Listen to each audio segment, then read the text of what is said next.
Good morning student, કેમ છો બધા? મજામાં? ઘણા સમય બાદ આપણે ઓનલાઈન મળીશું. આજે આપણે હિન્દીમાં મોર વિશે લખવાનો છે, મોર વિશે નિબંધ લખવાનો છે હિન્દીમાં. તો સૌપ્રથમ તમે બધા મારી સાથે લખજો, બોલજો અને સાથે શીખજો. જો તમે લોકો આ વિડીયો જે આપેલ છે તમને લોકોને તેમાંથી શીખશો તો પણ તમને ઘણું બધું આવડી જશે. તો તમે બધા મારી સાથે મોર વિશે નિબંધ લખવાનો છે. મોર વિશે આપણે થોડા ઘણા વાક્યો લખીશું, બરાબર? તો આપણે સૌપ્રથમ આજની તારીખ લખી લઈએ. મારી સાથે નોટબુક રાખવાની છે અને પેન્સિલથી, પેનથી જેનાથી લખો તેનાથી લખવાનું છે અને બોલવાનું પણ છે. મોર વિશે ખૂબ જ આપણે આ અગત્યનો નિબંધ છે. મોર ખૂબ જ બધાને સુંદર મોર છે એટલે બધાને મોર ગમતો જ હોઈએ છે. બધાને મોરનું જે અવાજ, મોર બધાને આપણું એક રાષ્ટ્રીય પક્ષી છે, તે સુંદર પક્ષી છે. તેના માથે કલગી હોય છે. આવો ગુજરાતીમાં આપણે ઘણા વાક્યો જોયેલા હશે, પણ આજે આપણે હિન્દીમાં મોર વિશે શીખીએ. તો સૌપ્રથમ આજની તારીખ છે 24/6/2024. આજનો વાર છે સોમવાર અને આપણો વિષય છે હિન્દી. તો આપણે બાળકો, આપણે હિન્દીમાં મોર વિશે શીખવાનું છે. મોર એક ખૂબ જ સુંદર પક્ષી છે. તો જો આપણે પહેલું વાક્ય લખવાનું છે. જો બાળકો હું લખું તે તમારે મારી સાથે જ લખવાનું છે અને હોમવર્કમાં પણ હું તમને આ જ નિબંધ આપીશ, જે તમારે ઘરે પાછો લખવાનું છે.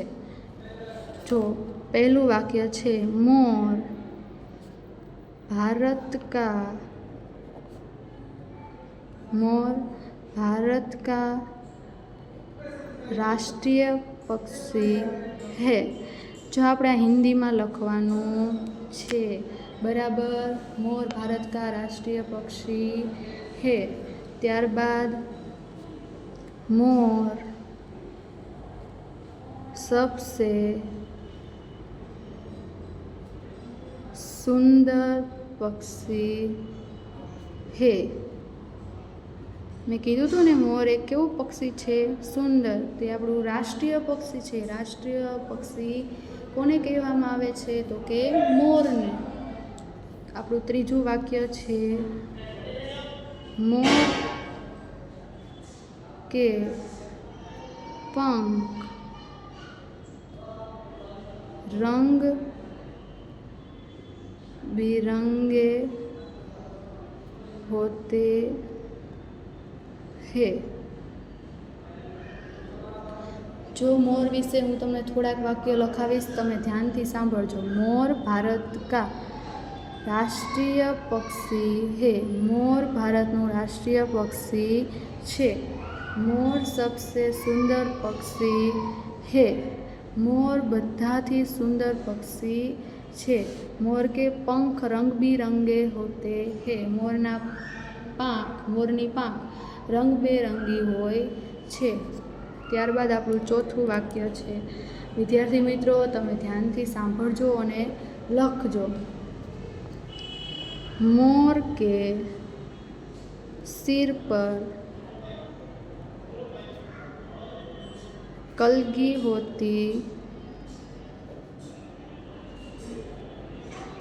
होती है. મોરના સિર ઉપર એટલે કે માથા ઉપર કલગી હોય છે. મોર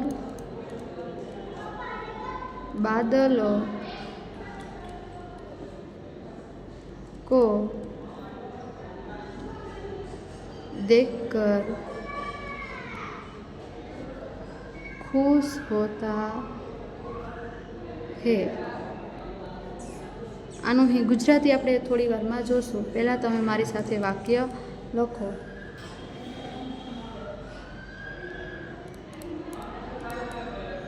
मोर खुश होने पर नाचता है. मोर पंख फैलाकर, विद्यार्थी मित्रों लखो छो ने? फैलाकर कला दिखाता है। जो विद्यार्थी मित्रों मोर विषे આપણે જેટલા પણ વાક્ય લખીએ તે પણ ઓછા હોય છે। મોર આપણને ખાલી જગ્યામાં પૂછવામાં આવે મોર भारत का खाली जगह पक्षी है तो આપણે કહી શકીએ કે राष्ट्रीय पक्षी। मोर के सिर पर क्या होता है तो कि कलगी। मोर के पंख कैसे होते हैं रंग बेरंगी के काले तो रंग बेरंगी। आवा खाली जग्या के खरा खोटाમાં તમને આવું પૂછવામાં આવે તો તમને આવડવું જોઈએ। मोरनो अवाज मोर केवो अवाज काढे छे तो कि जो मोर पीहू पीहू आवाज करता है। मोर पीहू पीहू आवाज करता है। मोर त्यारबाद आवशे मोर सब लोगों को। मोर सब लोगों को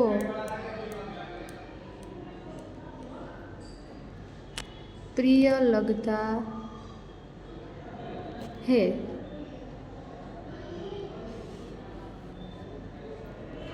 मोर का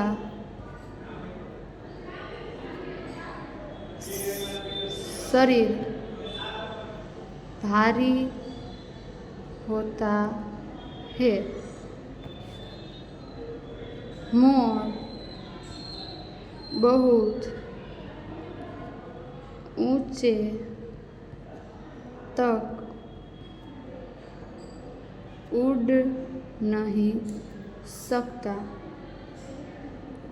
तो विद्यार्थी मित्रों अपना घणा पण वाक्य थई गया है तो पहला आपणे जोई ले। मोर भारत का राष्ट्रीय पक्षी है। मोर भारतनु राष्ट्रीय पक्षी छे। मोर सबसे सुंदर पक्षी है। मोर बधाथी सुंदर पक्षी छे। मोर के पंख रंग बिरंगे होते हैं। मोरनी पांख रंग बेरंगी होय छे। मोर के सिर पर कलगी होती है। मोरना माथा पर कलगी होय छे। मोर बादलों को देखकर खुश होता है। मोर वादळ ने जोईने खुश थाय छे। मोर खुश होने पर नाचता है। मोर खुश थईने नाचे छे।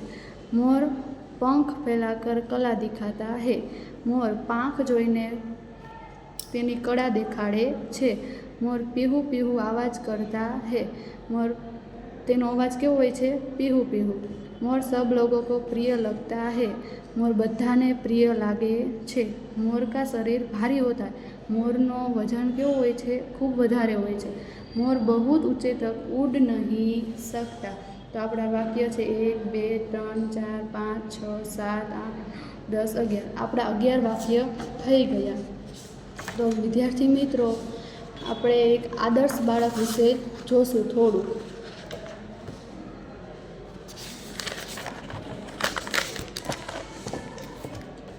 આદર્શ બાળકનું શું નિશાની હોય છે તે આપણે જોશું।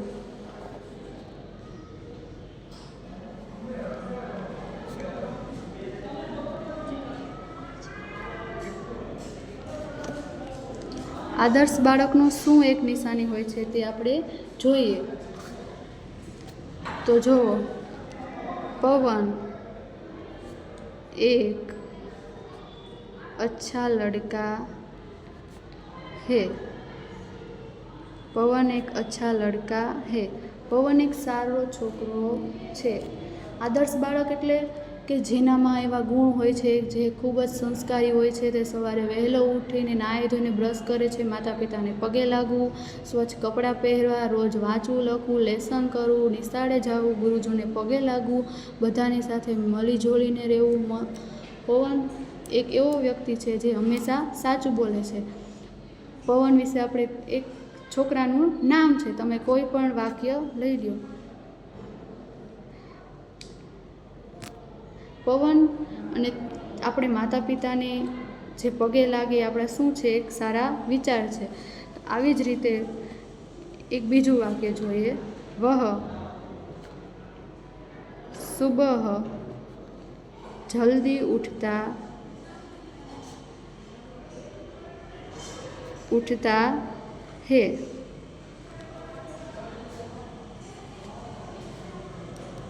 ત્યારબાદ ત્રીજું વાક્ય છે માતા પિતા કો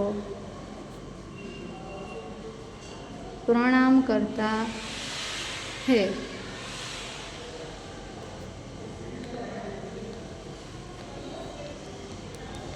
पवन के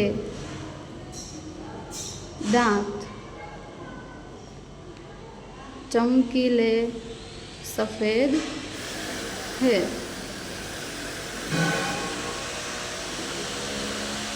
આપણે 5 વાક્ય જોશું। પવન હંમેશા સત્ય બોલતા હે। પવન હંમેશા સાચું બોલે છે। તો વિદ્યાર્થી મિત્રો, આગળ આપણે મોર વિશે નિબંધ જોયો અને આદર્શ બાળક વિશે શીખ્યા।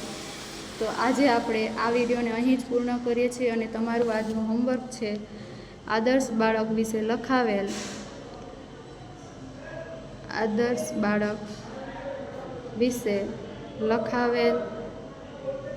3 વાર લખવું અને પાકું કરવું। તો વિદ્યાર્થી મિત્રો, આપણો વિડીયોને અહીં જ પૂર્ણ કરીએ છીએ। તો તમે બધા શાંતિથી શીખ્યા અને વાંચ્યા તો ખૂબ ખૂબ તમારો આભાર। અને બધાએ ફરજિયાત લખવાનું છે અને શીખવાનું છે।